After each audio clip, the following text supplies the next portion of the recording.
안녕하세요 여러분. 저번에 캐나다 워홀 사무직 면접 보고 온 후기를 올렸는데 어떤 구독자분께서 보시고 영어 공부 방법도 한번 말씀해 주셨으면 좋겠다라고 이야기를 해주신 분이 계셨어요. 근데 안 그래도 제가 영어 공부 팁에 대한 영상도 한번 찍어보려고 하던 찰나였어서 일단 제안해 주신 구독자분 보고 계신가요? 감사합니다. 그래서 오늘 영상은 영어를 아예 모르지는 않고 어느 정도 흥미가 있는데 영어랑 더 친해지고 싶은 마음이 있는데 어떻게 해야 될지 모르겠다 싶으신 분들 있죠. 예, 반갑습니다. 잘 오셨습니다. 일단 시작하기 전에 제 영어 백그라운드에 대해서 좀 설명을 드리자면 어렸을 때부터 학원이나 인강 아니면 전화영어, 동아리, 영어 캠프 이렇게 다양하게 해봤어요. 근데 영어 공부를 위해서 유학이나 교환학생 이렇게 해외로 직접 나가본 적은 없는 상황이고요.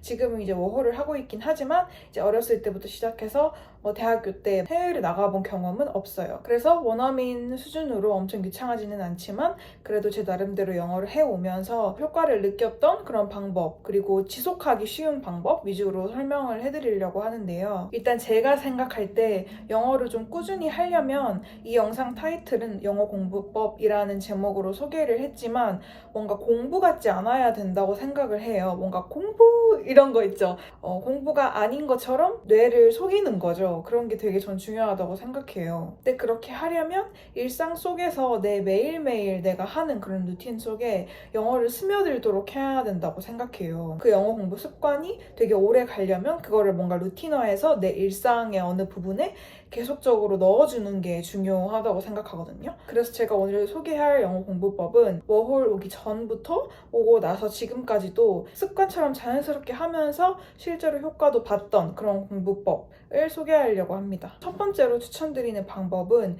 영어로 일기를 써보는 거예요. 그냥 자유롭게 분량 상관없이 메모장을 켜서 적어도 되고 아니면 블로그, 나만 보는 블로그에 쓰셔도 되는데 어차피 아무도 안 보잖아요. 완벽할 필요 없잖아요.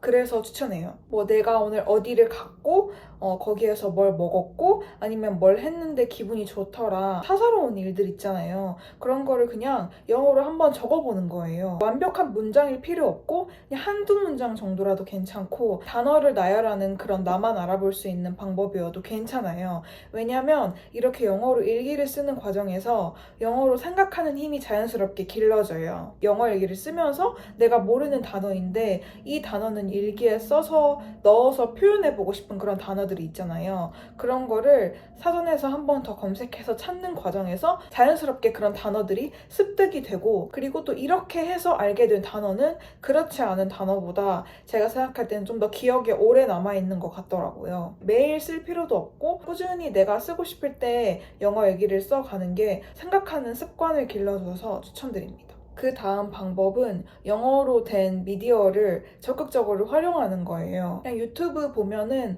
영어로 된 다큐멘터리 채널도 많고 뉴스 같은 거 라이브로 계속 스트리밍 해주는 채널들이 굉장히 많잖아요. 그래서 그런 거를 그냥 저는 막 틀어놔요. 아니면 요즘 OTT 대부분 다 구독하시니까 미드나 영드나 이렇게 드라마 같은 걸 틀어놔도 상관없고 이렇게 하는 이유는 뭔가 그런 영어를 사용할 수 있는 분위기 자체를 만드는 거예요. 왜냐하면은 한국에 있다 보면 영어를 쓸 기회 그리고 접할 기회가 생각보다 더 없고 내가 의지를 가지고 하지 않는 한 영어를 하기가 되게 낯선 환경이고 영어 같은 경우에는 우리가 매일 쓰는 언어가 아니기 때문에 그냥 그 자체로 되게 낯설잖아요. 뇌를 속이는 그런 분위기 자체를 만들기 위해서라고 해야 될까요? 그래서 저는 어디 나갈 때 아니면 준비할 때 유튜브나 넷플릭스나 이런 거 막 틀어놔요. 저는 이제 틀어놓고 그냥 듣기만 할 때도 있고 아니면 그냥 배우들이 말하는 그런 대사를 따라서 그냥 동시에 쉐도잉 하듯이 말을 해보기도 하고요. 그래서 나중에 보면은 미드를 보고 있는데 그 미드 스토리는 몰라요. 모르는데 계속 제가 들어온 게 있으니까 그 배우의 목소리만 되게 익숙해진다든지 이런 약간 웃지 못할 그런 사태가 발생하기도 하는데 일단 영어로 된 미디어를 계속 틀어놓고 듣는다는 것 자체가 다른 언어다라는 것에서 오는 공포감을 줄이는데 되게 큰 도움이 돼요. 특히 라디오나 뉴스 아니면 다큐멘터리 같은 경우에는 성우분이 되게 나레이션 이런 걸 클리어하게 해주시는 편이니까 좀 듣는 데 있어서도 좀 수월하다고 해야 될까요? 그런 게 있더라고요. 그래서 처음 시작하시는 분들은 영어를 캐치하기 쉬운 그런 채널을 통해서 영어를 학습하시는 것도 추천드립니다. 다음은 제가 제일 추천드리는 방법이기도 하고 제가 가장 오랫동안 사용해온 방법이기도 한데 영어로 덕질을 하는 거예요. 여기서 말하는 덕질이라는 거는 그러니까 사람을 향한 것일 수도 있겠지만 사물, 그러니까 내가 좋아하는 모든 것에 해당이 돼요. 우리는 모두 누군가의 혹은 무엇의 팬이잖아요. 저 같은 경우는 제가 어디 영상에서도 말씀드렸던 것 같기는 한데 어렸을 때부터 옷을 되게 좋아했어요. 그래서 해외 쇼핑몰도 되게 많이 보고 코스메틱이나 아니면 음식 이런 거 있잖아요. 그런 것도 그냥 해외 쇼핑몰 들어가서 막 찾아보고 어떤 뜻인지 막 검색해보고 막 이랬던 경험이 있거든요. 그래서 해외 직구 같은 것도 직접 해보고 싶은 거예요. 계속 보다 보니까 그 물건을 일단 장바구니, 카트에 담고 또 구매 버튼을 누르고 그 다음에 배대지에 배송 요청을 하고 또 그거를 받아야 되는 그런 이제 엄청 많은 일련의 과정들이 있잖아요. 근데 그런 과정들에서 자연스럽게 뭔가 영어에 노출이 돼요. 예를 들어서 장바구니라는 말을 알려면 카트라는 말을 알아야 되고 구매하다라는 걸 알려면은 purchase라는 단어를 알아야 되는 거잖아요. 이런 식으로 하다 보면은 내가 좋아하는 분야이다 보니까 꾸준히도 할 수 있게 되고 영어에 노출이 되는 그런 빈도가 자연스럽게 늘어요. 아니면 또 다른 케이스로는 팝송을 되게 좋아하시는 분들도 있을 거고 아니면 외국 드라마를 봐가지고 그런 셀럽들이나 가수 혹은 배우에 대해서 궁금해질 수 있잖아요. 그 배우가 직접 해외에서 인터뷰한 것도 보고 싶을 수 있고 아니면 어느 방송에 나온 것도 내가 직접 찾아서 보고 싶을 수도 있고 관심이 많아지면 내가 직접 소셜미디어에 찾아가서 SNS로는 이 배우가 어떤 말을 하고 있는지 어떤 게시물을 올렸는지 찾아보고 또 이해하고 싶어지잖아요. 이런 식으로 좋아하는 분야 혹은 사람을 한번 영어로 덕질하듯이 해보는 거예요. 저는 이런 식으로 하니까 뭔가 꾸준히 할 수 있고 무엇보다 뭔가 공부 자체가 스트레스가 되지 않는 것 같아요. 영어 공부 자체를 공부라고 생각하지 않고 막 게임하듯이 약간 놀이하듯이 그렇게 뇌에 입력시켜주는 그런 방법인 것 같아요. 제가 소개해드린 방법들이 다. 저는 쇼핑이나 아니면은 셀럽 이런 걸 예시로 들어드렸지만 내가 요리를 엄청 좋아하는데 내가 좋아하는 요리 유튜버가 있다라고 하면은 그 요리 유튜버가 어떤 영상을 만드는지 아니면 어떤 이야기를 하는지 직접 알아듣고 싶으니까 하나하나 찾아보게 되면서 간단한 것부터 찾아보게 되면서 자연스럽게 뭔가 인식되고 내 머리에 입력되고 이런 과정들이 엄청 도움이 돼요. 그래서 이런 과정에서 제가 느꼈던 건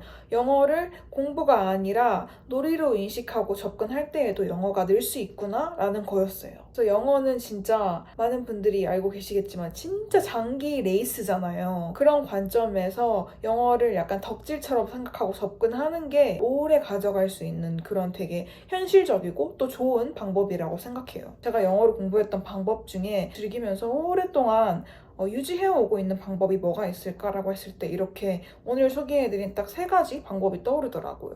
영어 일기도 한번 써보고 영어로 된 미디어를 적극적으로 활용해보고 그 다음에 영어로 내가 좋아하는 분야를 덕질하는 거예요. 마치 게임하듯이. 이런 방법의 공통점은 공부지만 또 공부가 아닌 것처럼 속이는 거죠. 그래서 이런 습관 하나하나가 모여서 조금씩 늘어있고 나중에 보면은 몇 년 뒤에 보면은 진짜 내가 전에 비해서 정말 많이 늘었다라고 체감을 하시는 때가 꼭 올 거예요. 오늘 소개해드린 방법은 다 뭔가 엄청난 별도의 비용이 들지 않는 그런 방법들이거든요. 꼭 한번 활용해 보셨으면 좋겠고요.